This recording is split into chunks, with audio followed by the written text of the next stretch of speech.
Muchas gracias por acompañarnos. Vamos a dar inicio a la mesa No Ficción, Crónica, Periodismo y Literatura. La costarricense María Montero se va a encargar de moderar esta mesa con Martín Caparrós de Argentina, Jaime Abello Banfi de Colombia y John Lee Anderson de Estados Unidos. Muchas gracias. Aló. Buenas tardes. Yo soy María Montero. Creo que se nota, soy la única mujer de la mesa. ¿No? No. Ah, bueno, pues entonces tal vez no soy la única mujer de la mesa. Lo primero que quiero decirles es que yo se supone que voy a moderar esta conversación, pero yo creo que nadie quiere que yo haga eso. Yo creo que más bien tanto ustedes como yo quisiéramos que esto se inmoderara, o sea, que no hubiera ningún tipo de moderación, porque ya estamos un poco cansados de la corrección. Entonces yo voy a introducir a los caballeros y luego permitir que ellos, que saben tanto del tema y lo han manejado por décadas, pues vayan a su aire. Yo no sé si la dinámica puede ser un poco flexible en el sentido de que ustedes participen también. No sé qué dirán los señores, pero sería bueno que enriquecieran también ustedes, ya que están aquí con tanto entusiasmo, la conversación que vamos a tener hoy. Yo, bueno, les cuento que, bueno, obviamente lo saben, el título de la conversación es No Ficción, Crónica, Periodismo y Literatura. Yo escribí una brevísima introducción que me parece importante y luego ya pues podemos empezar a conversar más a profundidad. Buenas tardes a todos. No dejan de ser paradójicas las razones, y las sin razones también, que nos tienen reunidos esta tarde en el exquisito foyer del Teatro Nacional de Costa Rica. Todos sabemos que si la situación política en Nicaragua no se hubiera vuelto incompatible con cualquier forma de pensamiento, especialmente del pensamiento crítico, lo más probable es que este encuentro de hoy no tendría lugar, y posiblemente John Lee Anderson, Martín Caparrós y Jaime Abello estarían igualmente reunidos en este momento, pero a 500 kilómetros de aquí, y posiblemente mucho más jugosos, gozando de los 34 grados centígrados en los que se cocina Managua por estas fechas. Dicho esto, también hay que decir que la represión y la violencia jamás serán una justificación aceptable, ni siquiera para una cita como esta. Pero la verdad es que en Centroamérica el menú de la violencia siempre ha sido generoso, y cuando no ha sido política o económica, ha sido cultural, medioambiental, sexual, o todas las anteriores y otras que incluso aún están por inventarse. Y aún así, los centroamericanos persistimos, como persiste el débil en el poema del uruguayo Rafael Courtoisí. Les leo un pedacito del poema. Dice: yo no fui, no tuve nombre. Tengo los nombres de los lanzados en aquel barranco de Esparta. Mi único nombre es el del rescoldo, no el del incendio. No queda nada de mí más que lo poco que pude ser, minutos bajo la sombra de la noche. Por eso he venido, por eso tengo este espacio breve de papel en el que volver en la mano de otro que me escribe. Esta breve introducción, aparentemente ajena al tema que nos convoca, no tiene otro propósito que precisar el lugar desde el que hablamos, es decir, desde el que escribimos crónicas o exploramos la jungla de la no ficción, porque hasta hace muy poco los centroamericanos éramos una región narrada por terceros y además una franja continental de espaldas al Caribe y ciega a las Antillas. Costa Rica no siempre estuvo al margen de los llamados grandes acontecimientos regionales, pero de alguna manera ha sido víctima de su propio cliché, de su máscara de Suiza centroamericana, de su ficción pacifista y sobre todo de la indiferencia crónica de sus medios de comunicación para permitir que sus periodistas utilicen más y mejor ya no las herramientas, sino las armas de la literatura. Porque si algo nos hace falta urgentemente es retorcer adjetivos, corromper verbos, traficar figuras retóricas. La gran hazaña de los periodistas que nos acompañan esta tarde, dentro de muchísimas más, es precisamente que a través de los periódicos, y no necesariamente de los libros, de los periódicos y de las revistas, debo decir, han convertido a sus lectores en protagonistas de un relato colectivo, y el escribir como lo hacen nos han obligado a leer. Esto significa que a partir de la experiencia ajena nos han desafiado a hablar profundamente con nosotros mismos. Y para terminar mi breve introducción, quisiera leerles, así la tengo, una cita de Fernando Pessoa, que es un poeta portugués maravilloso, que dice: la gramática es más perfecta que la vida, la ortografía es más importante que la política, la suerte de un pueblo depende del estado de su gramática. Bueno, entonces ahora yo no sé si hace falta que yo haga alguna pregunta o si ustedes quieren hacer alguna pregunta para que ya empiecen a hablar los verdaderos invitados de la tarde. Bueno, yo creo que yo escribí este texto porque para mí es súper importante como periodista entender un poco qué significa lo que ustedes han hecho durante tanto tiempo, que es escribir con las herramientas o las armas de la literatura, pero en un contexto donde todo es adverso para que eso suceda. Entonces, ¿qué piensan ustedes? Porque yo me lo he preguntado, yo que lo intenté o que de alguna manera muy humilde, modesta y breve, porque ya digamos dejé el periodismo, o eso creo, él me dejó a mí. ¿Cómo se hace eso? Porque el periodismo literario, digamos, no solo necesita conocimiento, herramientas, lenguaje, estudio, necesita un medio, necesita recursos, necesita interés de los medios para que exista. Y en nuestros países, yo puedo hablar, digamos, por la experiencia en Costa Rica, sé que hay otras experiencias muchísimo más fructíferas en la región, sobre todo recientemente, en El Salvador, en Guatemala, pero en Costa Rica, o sea, no sé si aquí hay periodistas, pero me pueden ayudar, ¿verdad? Es una experiencia limitada y es una experiencia precaria, entonces esa sería mi primera.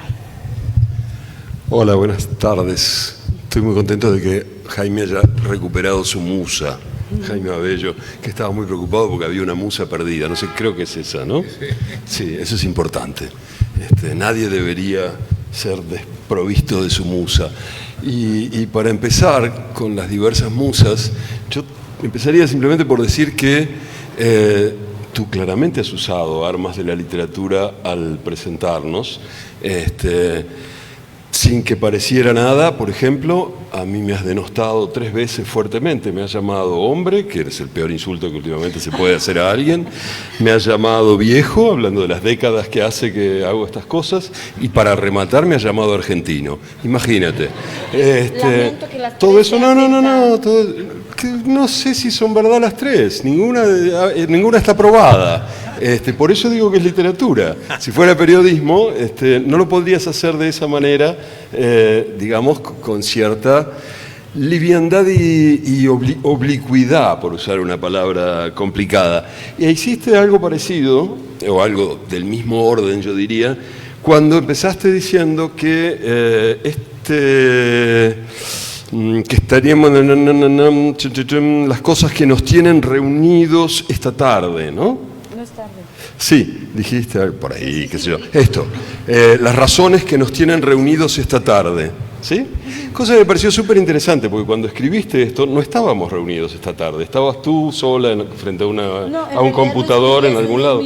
No te creo, está impreso. No estabas acá, estaba impreso, está impreso. Claro, estabas en otro lado. Más literatura, quiero decir. Suponer. No, estoy tratando de hablar. Yo te hubiera interrumpido varias veces, pero no lo hice. Entonces no lo hagas tú. No, lo que estoy tratando de señalar es que esos son justamente los elementos literarios, o sea, suponer una serie de cosas que si estuvieras en una descripción meramente periodística no podrías haber hecho, pero sí puedes tomarte la licencia, por ejemplo, de presentar un texto como si estuviera sucediendo en el presente cuando está escrito en otro momento, o qué sé yo.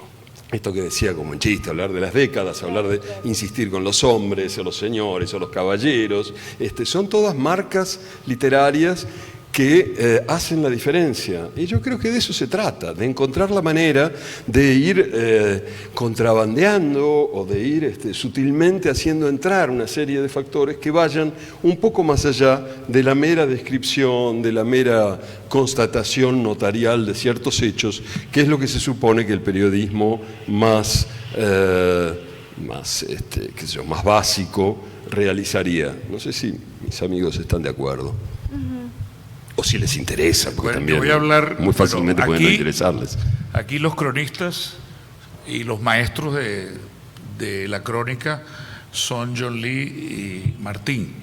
Yo voy a hablar de mi posición de director de la Fundación García Márquez.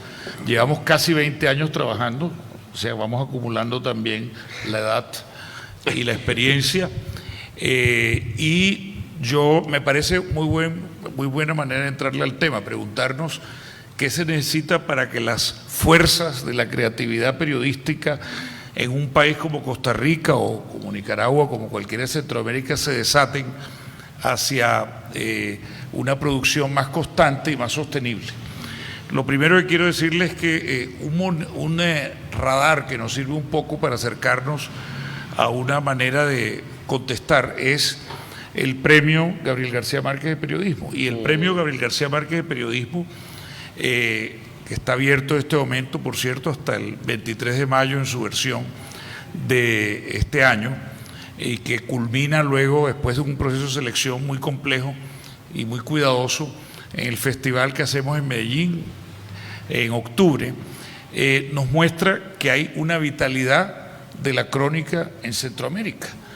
Tal vez no lo he visto hasta ahora, no tenemos casos muy claros de pronto en el periodismo costarricense, pero en periodismo investigativo, en crónica, en innovación, ha habido ganadores y finalistas de Panamá, de Honduras, de El Salvador, de Nicaragua. Entonces, Y ha habido un premio de excelencia. y un premio de excelencia nada menos que al Grupo del Faro. No, que, a Janina Segnini fue nuestro primer bueno, premio de excelencia. Yanina costarricense, claro. Por eso a eso voy. Yanina por periodismo de investigación, exactamente. Periodismo de datos y de datos, investigación. sí. Y hubo Alfaro por Sí, por hubo un conjunto de la obra que tiene un gran componente, no solo de investigación y de lucha contra los poderes fácticos, sino también, por supuesto, un buen periodismo, bien escrito, periodismo narrativo. Y entonces yo, francamente, lo que te quiero decir es que aquí están todas las potencialidades, como en cualquier otra parte del mundo. ¿Qué hace falta? Posiblemente, aparte de la inspiración y un poco la función que tienen los talleres de periodismo que hacemos, y que en este momento, por ejemplo, estamos haciendo uno con John Lee aquí, gracias a la alianza con Centroamérica Cuenta y con Costa Rica, porque Costa Rica ha alojado a este festival literario y periodístico que por ahora le toca ser itinerante y está exiliado. Y gracias a esa alianza con estos amigos y colegas, pues hay periodistas trabajando con John Lee, inspirándose, y yo diría que lo que hay es, de alguna manera, uno que reconocer, pues por supuesto hay que informarse, leer mucho, y no es lo mismo, empiezo diciendo, y ese es un debate que les propongo, no es lo mismo hablar de literatura de no ficción que de periodismo o de crónica. Cada uno son campos que se pueden entrecruzar, pero que son diferentes, definitivamente diferentes.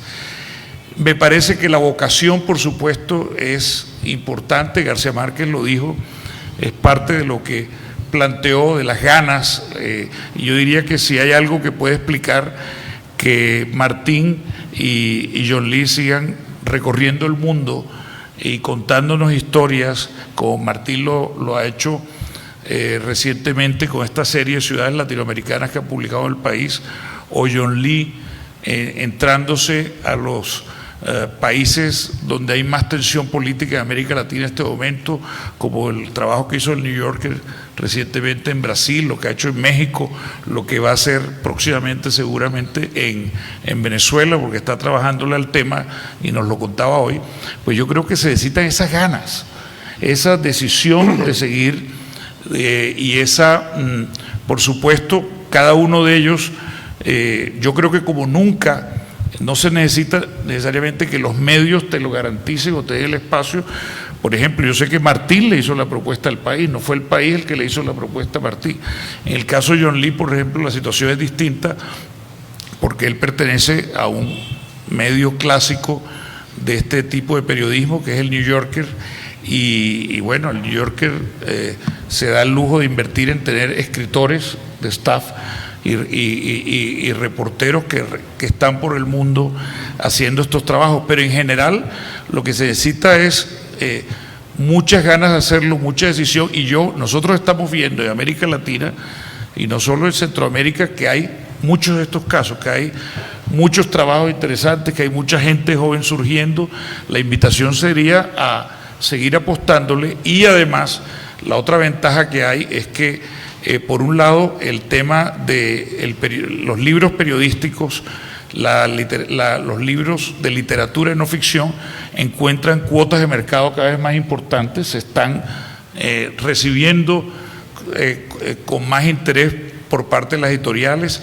Las revistas de crónica y de periodismo literario hoy en día no necesariamente tienen que ser impresas, hay muchos ejemplos de buenos medios que están basados en las redes y las plataformas digitales, lo que facilita mucho las cosas, facilita la difusión, y definitivamente hay un interés que es transnacional. Los buenos trabajos llaman la atención fuera de la frontera, se leen en muchas partes. No es que sea un nicho o comunidad de interés demasiado grande, pero es lo suficientemente importante como para realmente haber permitido que se señale que ha habido un cierto, yo miraba el otro día el Google y veía, puse la palabra auge de la crónica y sale. Yo sé que con esto de paso vamos a empezar a otra fase de esta conversación, que va a ser hablar contra el auge de la crónica, pero sí hay un reconocimiento de un cierto florecimiento en los últimos años de la crónica y del periodismo literario de América Latina, y está bien. No es la única manera de hacer periodismo, pero como nunca, en medio de toda la debacle, digamos, de los modelos y los paradigmas del periodismo preexistente, hay más posibilidades ahora para un periodismo de autor, sea un periodismo de largo aliento y de proyectos de libro, o sea de reportajes o de crónicas.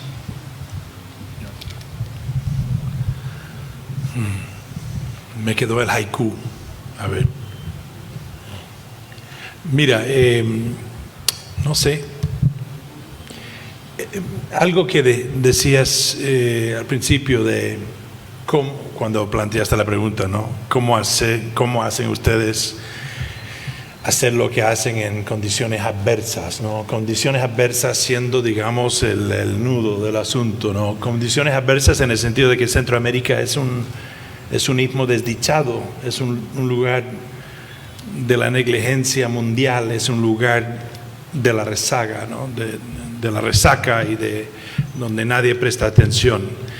Pues es cierto, y siempre ha sido así, con algunos episodios singulares que lo ha cambiado. Hay otras regiones del mundo así también. Y en mi experiencia como cronista o como periodista, con pretensiones de que en algunos momentos algo de lo que hago dura más que un simple boletín informativo, ¿no? Que tenga cierta envergadura, ojalá tuviese sustancia literaria, ¿no? Pero eso como que depende del pulso de uno, del interés del medio que le publica a uno, de la premura o no en que uno se explaya sobre un sitio. La dificultad ha sido en convencer editores de que algún país, algún tema en algún lugar como Centroamérica olvidada vale la pena, ¿no? Entonces es muy caprichoso.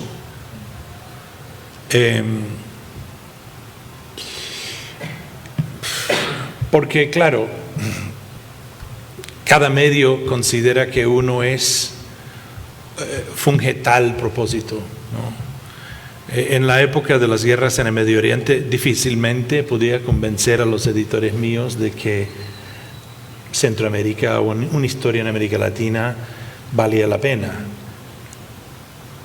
Lo he dicho antes y repito hoy en día, hablando de la prensa norteamericana, hasta cierto punto la prensa occidental, la pauta lo ponen los presidentes, la pauta lo ponen los líderes. Si Trump no había obsesionado de manera racista y todo lo que sabemos con la migración como tema, no estaría en las portadas de los medios todos los días.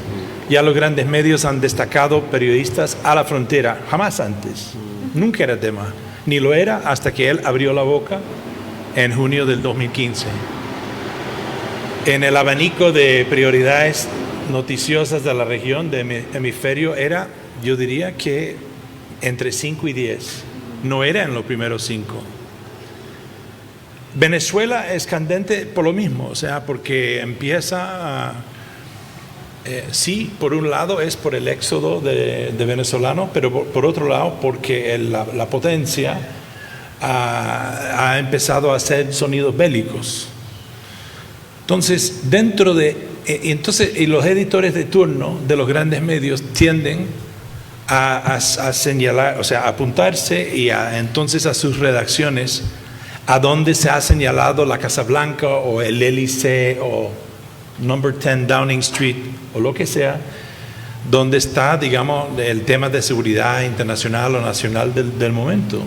Eso ocupa el 90% del oxígeno en el salón. Ahí mismo se te fue el 90%, queda el 10%. Entonces, o sea, en el año 14 pude venir a Centroamérica y hacer algo, o sea, hay un poco más de accionar en el New Yorker. Es una revista que tiene su tinte literario y les gustan historias excéntricas que no se publican en otros medios. En el año 14, creo que fue 2014, cuando Ortega firmó su acuerdo con ese chino Wang Jing para hacer su canal, obviamente esto era una historia muy rica y fue muy fácil convenir a que yo me viniera a Nicaragua a hacer un trabajo de envergadura sobre eso. Y era una manera también de redescubrir a Nicaragua. Tuve el lujo de respaldo del medio porque les fascinaba la noción de un chino y un déspota centroamericano haciendo un canal que costaba $50,000 millones a través del Istmo de Nicaragua. Y obviamente había mucha historia ahí, o sea, pude darme el lujo de transitar el país por todos lados durante un buen tiempo. Creo que fui 2 veces. Y también era la historia de Panamá, y era la historia hasta cierto punto de Centroamérica. Y también era el momento de refrescar a los lectores sobre lo que había pasado en los años 80 en Nicaragua. La última vez que habíamos dado cuenta que en Nicaragua existía, ¿no? Entonces era como un puesto al día con Nicaragua. Ese día no ha llegado, por ejemplo, para Honduras ni para Costa Rica hasta hoy en día.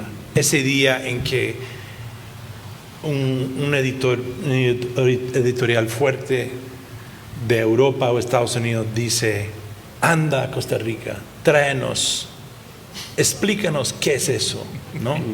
Explícanos qué es la esencia de Costa Rica. Tómate 3 meses y vuelve, o sea, ¿no? Te damos 20,000 palabras, ¿no? Pero eso no pasó nunca, eso John. no ha pasado. ¿Ah? Que eso no le pasó nunca a casi nadie. ¿A ti te ha pasado alguna vez? No, Porque eres Oye, eres un privilegiado, pero a nadie más le pasa Se eso. queja él y acabas de mandar 10,000 palabras sobre Buenos Aires. Pero no sabes lo que me peleo para eso y lo poco Bueno, que me yo pagan. también, por No, eso tú te digo, te peleas sí, menos, a ti te yo pagan peleo. más. Yo no Oye, voy a hoteles tan caros. Para no ir más allá, o sea, esto se los digo así a calzón quitado, como, Sí. ¿no? Ok. ¿Puedo decir una? No, me interesaba. Espera, Perdona, no. sigue. O sea, yo he vuelto a Centroamérica porque me ha dado las ganas de volver a Centroamérica. porque los chicos del Faro, porque hemos hecho talleres de la Fundación, porque, coño, aquí es donde yo me forjé como periodista, ¿no? No pasan 2 o 3 meses sin que algún colega o amistad centroamericano de alguno de los países que conservo amistades me dice: John, hay un tema muy importante que la sigue en Guatemala, que esto en Honduras, que no sé qué, que el presidente de Honduras es un narco y todos lo sabemos, ¿no? Y cómo es esa alianza con la administración de Trump y cómo es que todas las caravanas salen de ahí. Para mí que hay gato encerrado, eso es un historión, ¿no? Lo del Salvador, bueno, podemos ir de país en país. No puedo atenderlo todo, pero a lo que vuelvo a Nicaragua, por primera vez en muchos años volví a Centroamérica y pude hacerlo por el gran canal del Wang Jing, del chino, que nunca llegó a ser, pero era un gran tema. Pude volver a hablar con Sergio, con Ramírez, con Carlos Fernando sobre el asunto. Bueno, fue muy divertido y algo revelador, y pude refrescarme un poco sobre la realidad de Nicaragua y de Centroamérica. Cuando empezó la represión del año pasado, fui a mi editor y yo le dije, deberíamos volver a Nicaragua. Yo creo que es muy importante. No era tema en los titulares de Nueva York, no era tema. Y lo primero que me dijo era: John, ya hicimos Nicaragua. Nicaragua, ya está hecha. Y yo dije: John, Nick, se llama Nick, le dije: oye, esto fue hace 4 años. Y es otra realidad. Bueno, los convencí. Los convencí porque me puse muy empecinado y porque tengo cancha ahí, y me complacieron. Pero tuve que fajarme para que me dejaran ir. O sea, eso viene con la experiencia, con el tiempo, y estaban muy agradecidos después. Logré hacer una crónica sobre Nicaragua. Pero uno tiene que fajarse, uno tiene que decir: mira, esto es importante, si no es importante para ti, es importante para mí. Y ellos, en los mejores momentos como editores, son capaces de decir que, ok. Me pasó algo parecido cuando pienso en Honduras o, no sé, Centroamérica, pienso en la República de África Central, porque yo no sé, pues tenía un bicho metido. Yo quería hacer una crónica en África Central y no les interesaba olímpicamente nada, ¿no? Y finalmente por joder, perdón, ¿no? Mucho, me dejaron ir. Entonces así es, pero uno tiene que tener las ganas, tener las vísceras y tener algo de codo como para que lo hagan. Y uno tiene que sentirlo. Ahora, de vuelta a la pregunta tuya, esta cosa de finalmente ¿qué es? ¿Es algo bien escrito o no? Bueno, eso depende de cada uno. Si uno logra un momento, si te dejan ahondar un poco. Para mí, donde cuando tú puedes abrir el acordeón, ¿no? Si lo piensas como un concierto, ¿no? Y agregarle instrumentos musicales al asunto, ahí empiezas a entrar en un campo en donde podría llegar a ser un trabajo con dote literario, ojalá, con tiempo, con pulso, con una visión histórica, con no puramente periodística, ¿no? De cobertura, con un ojo a los personajes del lugar, a las excentricidades del lugar. Pero a veces eso solo viene con el tiempo, o mirando para atrás en una memoria o en un libro de crónicas, como bien decías. A veces, siendo periodista, uno está cogido de la brocha y solo puede con lo que uno tiene enfrente, ¿no? ¿Yo puedo? Sí, no sé. Yo sigo diciendo que tú eres un privilegiado. Por lo menos puedes convencer que tú eres un privilegiado, digo.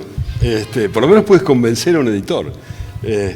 Cosa bastante improbable en la mayor parte de los medios del mundo, fuera de 2 o 3, uno de los cuales es el New Yorker, de hacer algún tipo de trabajo de ese tipo. Yo, por ejemplo, el año pasado también escribí sobre Nicaragua, una nota larga que se publicó en el Times, pero escribí esa nota por distraído, porque fui a Centroamérica a cuenta.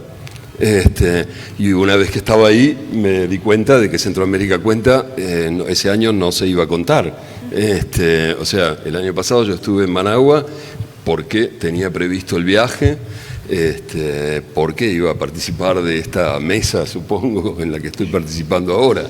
Y eso me permitió, por mi cuenta, trabajar 5 o 6 días y decirles a los del Times, donde colaboro regularmente, bueno, tengo esto, ¿lo quieren? Tomen, quiero decir. Es como, pese a todo, en general, y en este caso involucrando incluso al Times en español, que no es lo mismo que el otro, pero en general para los medios hispanoparlantes, la opción de convencer a tu editor de que te mande a un lugar más o menos secundario dentro del... o incluso principal, digamos, dentro del escalafón de las noticias, es muy improbable. Y yo quería retomar a propósito de esto lo que decía Jaime sobre el periodismo de autor, ¿no?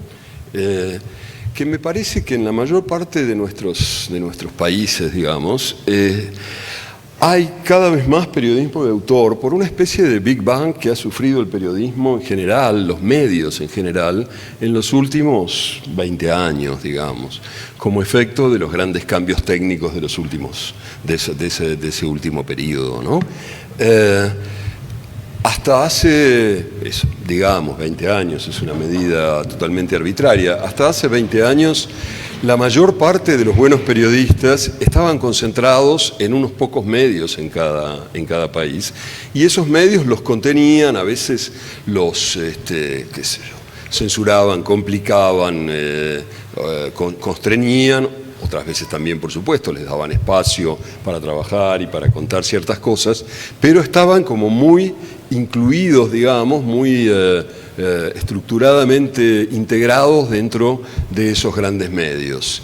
Esos grandes medios han explotado en los últimos 20 años. Quiero decir, todos sabemos que la hegemonía de los grandes diarios, sobre todo, y de algunas pocas revistas, que durante todo el siglo XX estructuró la forma en que pensábamos los medios, ya no es tal. Hay una cantidad de otras posibilidades de transmisión de la información y del periodismo en general. Y eso lo que ha hecho, junto con la ceguera de muchos de esos, justamente, de esos editores, que a veces, digo, en América Latina no es ni siquiera para no gastar dinero, porque no lo tienen en muchos casos, o les cuesta más gastarlo, o qué sé yo, sino porque es muy difícil convencerlos de que sus lectores van a leer. Yo siempre digo que los editores de nuestros periódicos, en general, son gente que ha inventado una raza mitológica que consiste en el lector que no lee, que es un personaje difícil de entender, porque bueno, se supone que el lector se define por el hecho de que lee, pero para ellos no. Entonces tienen tanto miedo de esos lectores que no leen, que se aterran ante la posibilidad de darles más que la pildorita que ellos suponen que van a leer. Y tú decías 10.000 palabras, pero ¿no sabes lo que tengo que pelearme? Yo estoy grande, ya soy, como bien dice María, un señor mayor, argentino, etcétera, etcétera. Tengo que pelearme para que me publiquen a esta altura todavía, siendo grande. Entonces digo, la mezcla entre la explosión de esos medios o de la hegemonía de esos medios, el Big Bang que se produce en el sentido de que se van apareciendo muchas otras órbitas que previamente no estaban, la necedad de muchos de los editores, la ceguera de muchos de los editores, la cobardía de muchos de los editores, hacen que buena parte de los periodistas autores, de los periodistas que quieren hacer algo distinto, ya no estén en los medios. Nosotros nos ha llamado mucho la atención, por ejemplo, en los premios que estamos dando con la Fundación, que es muy raro que demos un premio a un artículo publicado en alguno de los medios hegemónicos. A mí me pasa, nosotros hacemos todos los años un taller de libros con la Fundación, ¿no? Periodismo. Y van gente con entusiastas, quiero decir, gente que tiene un libro medio hecho, en general son gente que ya ha publicado libros, son gente de la buena que anda dando vueltas por ahí. Es muy raro que alguno de ellos esté en una redacción. Hay talleres enteros donde no hay uno que está en una redacción. O sea, los periodistas que están haciendo las mejores cosas en América Latina ahora mismo han zafado del yugo que de alguna manera suponían las redacciones. Por eso digo que eres un privilegiado, John, en el sentido de que todavía estás en una redacción, por decirlo de alguna manera, aunque no estás nunca, pero digo, formas parte de una redacción que te permite trabajar de otra forma. Pero en general en América Latina eso ya no sucede. Sí, pero solo una cosa. Yo veo que quieres decir algo, Jaime, pero considero yo, cierto, soy privilegiado, lo que tú quieres, pero lo he ganado. Es Sí, decir, por supuesto. Espera. No. Porque estoy recordando que la primera vez que yo vine aquí como periodista en los años 80, vine con una mano delante y otra atrás, como 20 y pico de años, y convencí. No es que te mandan con un montón de plata. Coño, me vine y tuve que quedar en prácticamente burdeles como para a lo Gabo, ¿no? Tuve que andar de mochilero prácticamente para solventarme el viaje. Y anduve de guerrilla en guerrilla y no sé dónde, no sé cuándo. Pasé por Costa Rica en la época, ¿me entiendes? De Contra al principio. De ahí fui a Granada y Surinam, imagínate. Con un instinto de que algo estaba en ciernes. ¿Surinam? ¿Qué pasaba? ¿Sí? ¿Qué pasaba? Bueno, el dictador que ahora está de nuevo en el poder acababa de masacrar toda la oposición. Ah, qué bueno. Sí. Es raro Surinam. En Un día los tenemos que años- hablar en de los años Surinam. interinos se ha Tenemos que hablar vuelto de Surinam. narco, pero está ahí. Mira, Paramaribo. Sí, Paramaribo. Bueno, pero no, sí. déjame terminar la historia. No es simplemente una anécdota, No. ni una defensa propia. A lo que voy es que, y tiene que ver con lo que decías sobre que muchos de los talentos que tú percibes en la región son gente que que han zafado de las redacciones. Sí. Cierto. Yo era freelance Sí. y no dependía de la plata. Es decir, yo tenía una idea y lo iba a cumplir sea como sea, aunque era muerto de hambre por ahí. Y lo he hecho en muchas ocasiones. Y porque me sale de lo, ya tú sabes, ¿me entiendes? Y lo sigo haciendo, ya privilegiado porque me dan suficiente dinero como para pagar el hotel, pero y me pagan un ingreso, pero igual lo habría hecho Ya sin. sé. Entonces, el que nace para escribir, para aventurar, para ir por ahí, para ser cronista, lo hace sea como sea, con una mano delante y otra atrás. Al que nace barrigón es al ñudo que lo fajen, dice el Martín Fierro. Yo voy a proponer un giro en la conversación de un tema que me parece clave, y es que estamos en una era de, ya lo sabemos todos, de exceso de información. De información de todo tipo, incluyendo información periodística verdadera y mentirosa, o pseudoperiodística, la famosa fake news. Es una era de exceso que también está marcada por la guerra de narrativas. Cada vez más los poderes de todo orden, políticos, gubernamentales, partidistas, empresariales, tratan de establecer e instalar sus narrativas. En ese contexto es bueno preguntarnos sobre el papel que juega la crónica y el periodismo literario hoy. Me parece que ahí, y yo quisiera, y le voy a pedir a John y a Martín que trabajan un poco con esa garra, con la garra de explicar. Yo creo que una función fundamental que tiene la crónica contemporánea es explicar un mundo cada vez más complejo, sea las grandes ciudades, sean los conflictos. Es una crónica, ahora que pensaba, por ejemplo, en la crónica, en los orígenes de la crónica latinoamericana, un nombre que se nos viene a la cabeza inmediatamente es Rubén Darío, el gran. Y Rubén Darío escribió una crónica muy literaria, muy de observación, muy de flaneur, muy memorable, que nos iba explicando otras ciudades, otros países, otros mundos. Pero la explicación hoy en día la tenemos que buscar aquí, en nuestro propio terreno, porque ni nosotros mismos podemos comprender nuestros países en medio de toda esta conflictividad real y conflictividad simbólica. Yo creo que la crónica, basada como nunca antes en la reportería y en la investigación, porque esa es una característica fundamental de la crónica contemporánea, también en América Latina, está cumpliendo un papel de desentrañar, de explicar, de servir casi como de una lectura sociológica de la realidad. Yo quisiera, de pronto, como el tiempo veo que se va acabando, que no dejemos de tocar ese tema y sobre todo porque tenemos de por medio un reto muy importante que es, John, la violencia. Tú que estás y a ti que te ha tocado, digamos, trabajar, ahora pienso en el trabajo tuyo sobre la violencia, el trabajo tuyo sobre el hambre, que te llevó a escribir un libro. Yo quisiera aquí resaltar, para cumplir un poco esa función inspiradora final de esto, mañana volveremos a otro panel, pero por lo menos en lo que a este concierne, esa función política que tiene la crónica actualmente.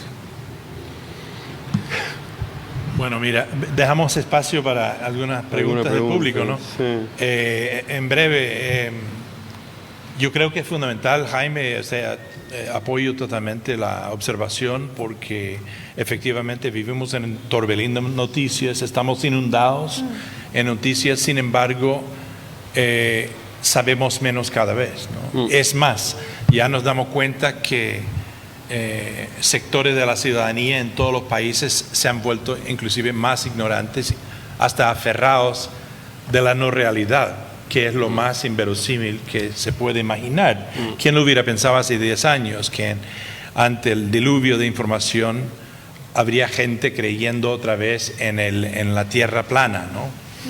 En fin, y se ha formado de nuevo la sociedad de la tierra plana, increíble. Hasta va a haber un crucero el año próximo. Van a ir. No sé si piensan llegar al límite y ojalá se caen, coño, de una vez, ¿no? Se los va a comer la tortuga. Todos son esa. trompistas, seguro. ¿Ah? Sí, que se los va a comer la tortuga esa que está ahí abajo. Sí. En fin. Sí. O el gran basural en que se ha convertido el mar. Pues, Sí. Sí. Perdona. no, eso es. No, para agregar a esto muy rápidamente, estábamos hablando hace un rato, se suele echar la culpa de las fake news y de toda esa circulación de informaciones falsas a los medios técnicos que ahora hay para eso.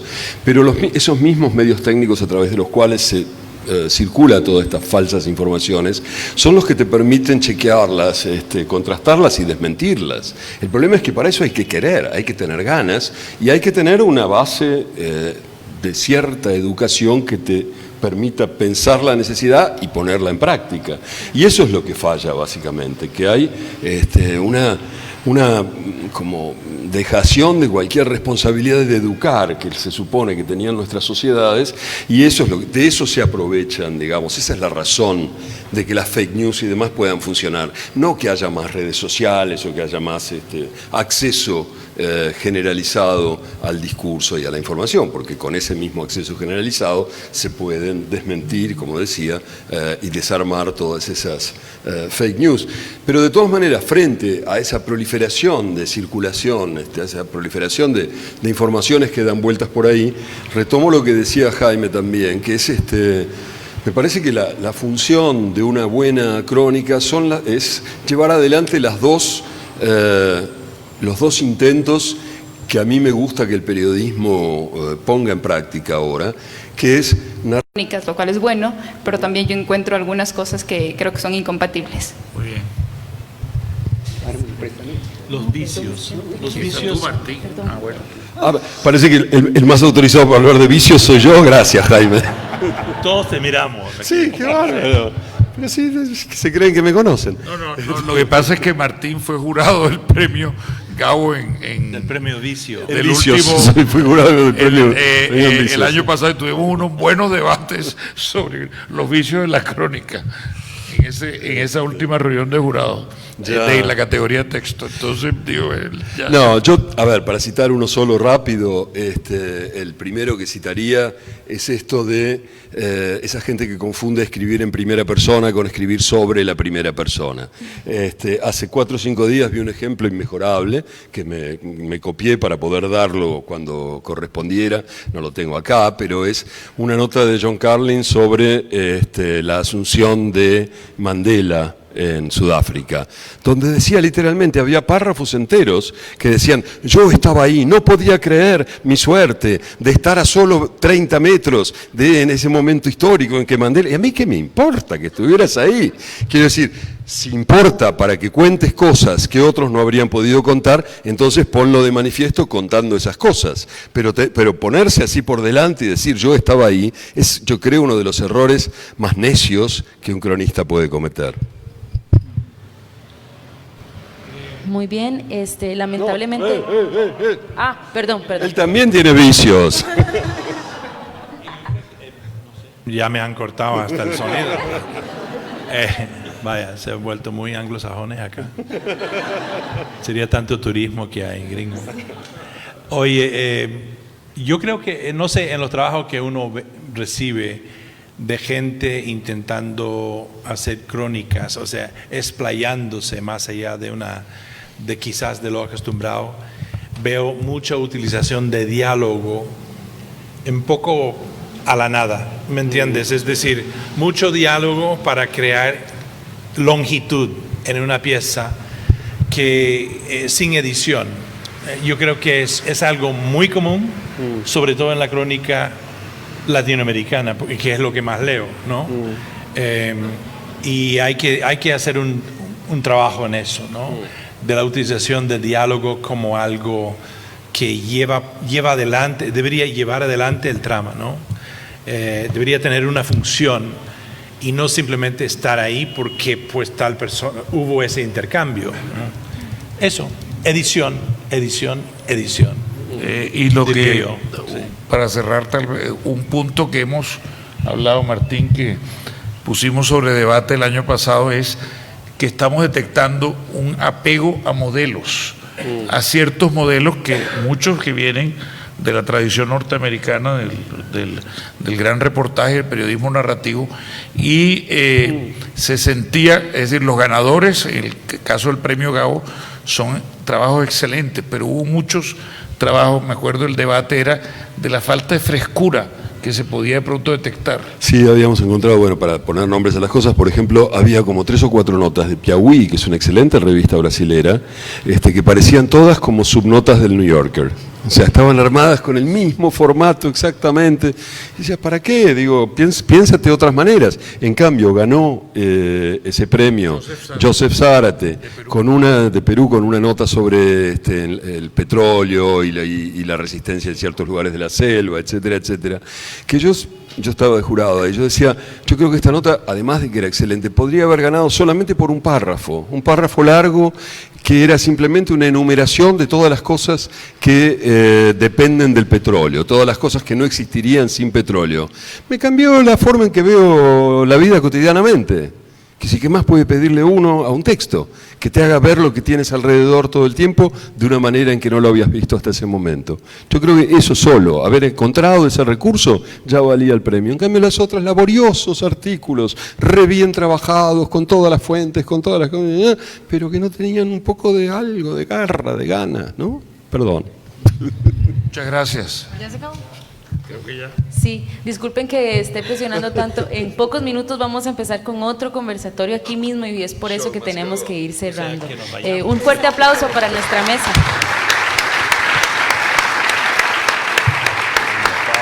Te enojaste vos. Yo no te